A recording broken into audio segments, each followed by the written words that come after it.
स्वागत है दोस्तों आपका नॉलेज इंडिया में। जैसा कि हमने पिछली वीडियो में देखा कैसे नासा का परसिवरेंस रोवर मार्स पर लैंड हुआ और किस पर्पस के लिए उस रोवर को वहां मार्स पर भेजा गया है।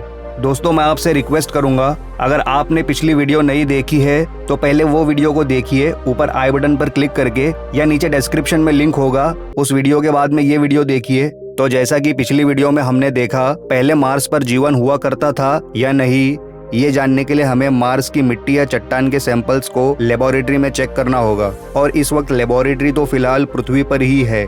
परसिवरेंस रोवर को जो भेजा गया है ये आज की टेक्नोलॉजी के हिसाब से बहुत एडवांस रोवर है। इसमें बहुत एडवांस साइंटिफिक इंस्ट्रूमेंट्स लगे हुए हैं, पर तभी भी ये मार्स के सैंपल्स की जांच उतने एक्यूरेसी से नहीं कर पाएगा। मार्स के सैंपल्स को पृथ्वी पर लाना ही होगा। अब ये जो मार्स 2020 मिशन था जिसके तहत परसिवरेंस रोवर को भेजा गया मार्स पर, तो ये मिशन फेज 1 था मार्स सैंपल रिटर्न मिशन का। परसिवरेंस रोवर मार्स के जेज़रो क्रेटर की स्टडी करेगा और वहां से सैंपल्स को इकट्ठा करेगा। उन सैंपल्स को मार्स सैंपल रिटर्न मिशन के तहत कैसे पृथ्वी तक लाया जाएगा यही जानेंगे हम इस वीडियो में। तो पूरा अंत तक देखना वीडियो को, कुछ भी स्किप मत करना। चलिए शुरू करते हैं। लेकिन उससे पहले अगर आपने इस चैनल को अब तक सब्सक्राइब नहीं किया है तो कर लो और बगल वाले बेल आइकन को दबाकर ऑल जरूर कर देना। दोस्तों पृथ्वी के बाहर से सैंपल लाने के काम को पहली बार अंजाम नहीं दिया जा रहा है। इस तरह के मिशंस पहले भी किए जा चुके हैं। चलिए पहले उन मिशंस पर नजर डालते हैं। जुलाई 1969 में नासा के अपोलो मिशन के तहत इंसानों ने पहला कदम चांद पर रखा था। पर अपोलो मिशन की सबसे बड़ी कामयाबी ये थी कि चांद पर उतरने वाले एस्ट्रोनॉट्स ने कई सैकड़ों किलोग्राम लूनर रॉक और डस्ट के सैंपल्स पृथ्वी पर वापस लाए थे, जिसकी स्टडी साइंटिस्ट पिछले 50 सालों से कर रहे हैं। अगर हम नासा का अपोलो मिशन छोड़कर बात करें तो दूसरा मिशन कंडक्ट किया था सोवियत यूनियन ने, जिसका नाम था लूना प्रोग्राम। इस प्रोग्राम के अंडर बहुत से अलग अलग मिशंस हुए थे, आप देख सकते हो स्क्रीन पर। लूना प्रोग्राम के अंडर डिफरेंट मिशंस की मदद से चांद के अलग अलग जगहों से सैंपल को इकट्ठा किया गया था और पृथ्वी पर लाया गया था। हालांकि इनके लूनर सैंपल्स की क्वांटिटी काफी कम थी नासा के अपोलो मिशन के सैंपल्स की क्वांटिटी के सामने। अपोलो मिशन से करीब 100 किलोग्राम रॉक्स और डस्ट पार्टिकल्स को लाया गया था। तो ये सारे सैंपल्स आने के बाद इन पर बहुत रिसर्च और स्टडी हुई, जिससे हमें चांद के सरफेस के बारे में इस वक्त बहुत कुछ पता है। अब इसके बाद अगला सैंपल रिटर्न मिशन था नासा का जेनेसिस मिशन, जिसे अगस्त 2001 में लॉन्च किया गया था। इस मिशन में प्रोब को हमारे सूरज के करीब जाना था और सन के सोलर विंड पार्टिकल्स को कलेक्ट करके वापस पृथ्वी पर आना था। ये मिशन सक्सेसफुल रहा था। 8 सितंबर 2004 को सैंपल्स वाला कैप्सूल पृथ्वी पर लैंड हुआ था। फिर इसके बाद का सैंपल रिटर्न मिशन जो था वो जापानीज स्पेस एजेंसी का मिशन था, जिसका नाम हायाबुसा मिशन था। हायाबुसा मिशन को 2003 में लॉन्च किया गया था। इस मिशन के तहत रोबोटिक स्पेसक्राफ्ट को पृथ्वी के एक नजदीकी एस्ट्रॉइड 25143 इटोकावा एस्ट्रॉइड पर लैंड कराया गया था। ये रोबोटिक स्पेसक्राफ्ट इटोकावा एस्ट्रॉइड पर 2005 में लैंड हुआ था, सिर्फ 28 मिनट के लिए। फिर इसके तुरंत बाद वो रिलॉन्च हो गया था उधर से। फिर 5 साल के लंबे सफर के बाद उस एस्ट्रॉइड के सैंपल से भरा हुआ कैप्सूल पृथ्वी पर लैंड हुआ। अगर अभी हाल ही में देखें तो जापानीज स्पेस एजेंसी ने एक और सैंपल रिटर्न मिशन को अंजाम दिया है। इस मिशन का नाम हायाबुसा 2 था। इस मिशन को 2014 में लॉन्च किया गया था। इस मिशन के तहत स्पेसक्राफ्ट को 162173 रुयुगु नाम के एस्ट्रॉइड पर लैंड कराया गया था। उस एस्ट्रॉइड पर कलेक्ट किए गए सैंपल्स का कैप्सूल 5 दिसंबर 2020 को पृथ्वी पर सक्सेसफुली लैंड हुआ। तो दोस्तों इन एग्जाम्पल से आप समझ गए होंगे सैंपल रिटर्न मिशन कोई नई चीज नहीं है, पर मार्स का सैंपल रिटर्न मिशन इसलिए ज्यादा स्पेशल है क्योंकि आज तक कभी किसी दूसरे प्लैनेट के मिट्टी के सैंपल्स पृथ्वी पर नहीं लाए गए हैं।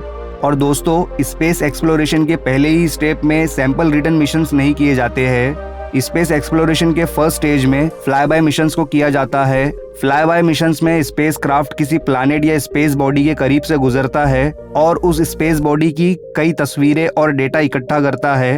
फिर इसके बाद आता है सेकंड स्टेज। इस स्टेज में हम उस स्पेस बॉडी में ऑर्बिटर स्पेसक्राफ्ट भेजते हैं, जो कि उस स्पेस बॉडी के ऑर्बिट में रहकर कई सालों तक उसके एटमॉस्फेयर और सरफेस की स्टडी करता है। उसके बाद फिर आता है थर्ड स्टेज। इस स्टेज में हम उस स्पेस बॉडी पर लैंडर और रोवर भेजते हैं, जैसा कि इस वक्त परसिवरेंस रोवर को भेजा है मार्स पर।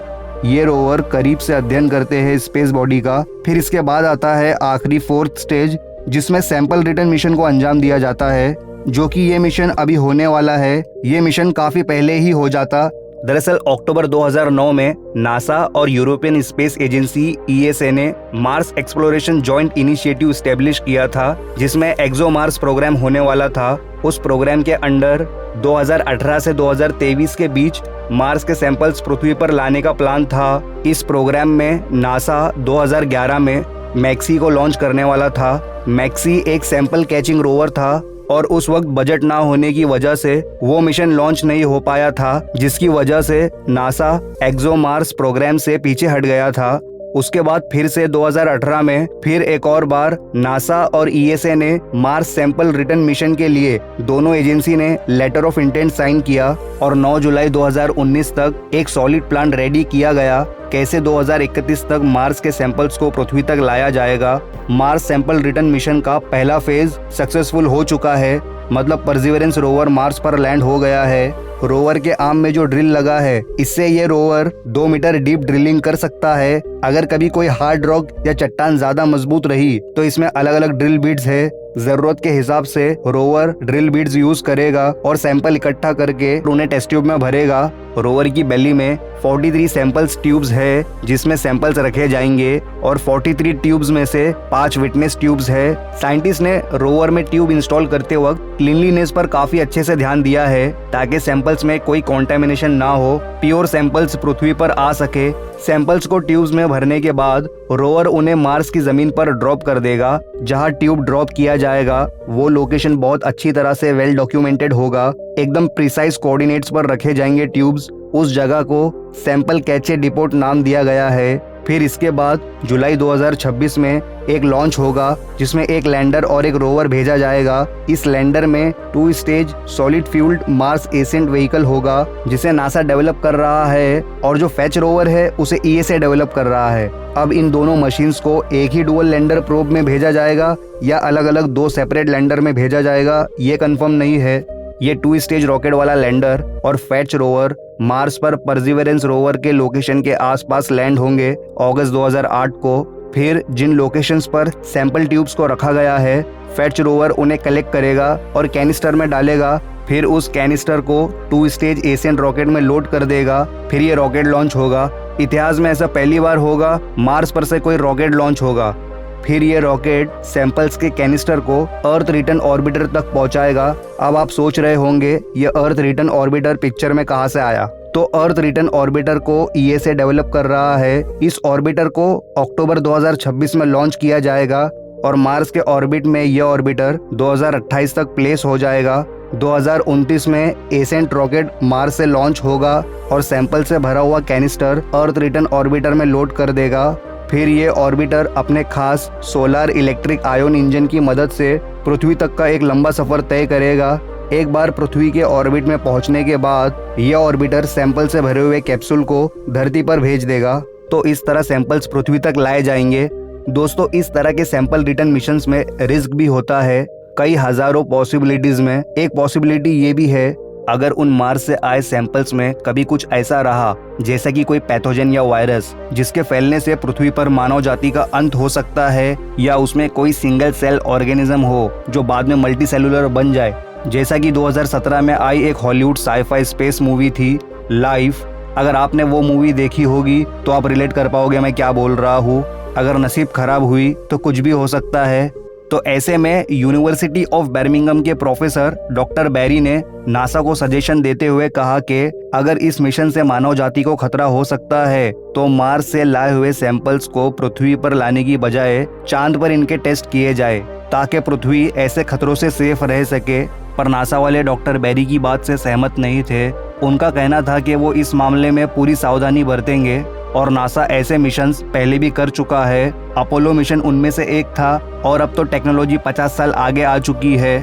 और अगर भविष्य में हम इंसानों को मार्स पर बस्ती बसानी है तो मार्स के मिट्टी के सैंपल्स की जांच होना बहुत जरूरी है। इस बारे में आपकी क्या राय है नीचे कमेंट में जरूर बताएं। और वीडियो अच्छा लगा हो तो लाइक और शेयर जरूर कर देना। और अगर पहली बार आए हो तो सब्सक्राइब करके बेल आइकन दबाकर ऑल जरूर करना। तो मिलते हैं नेक्स्ट वीडियो में, तब तक ध्यान रखिए अपना। Good bye.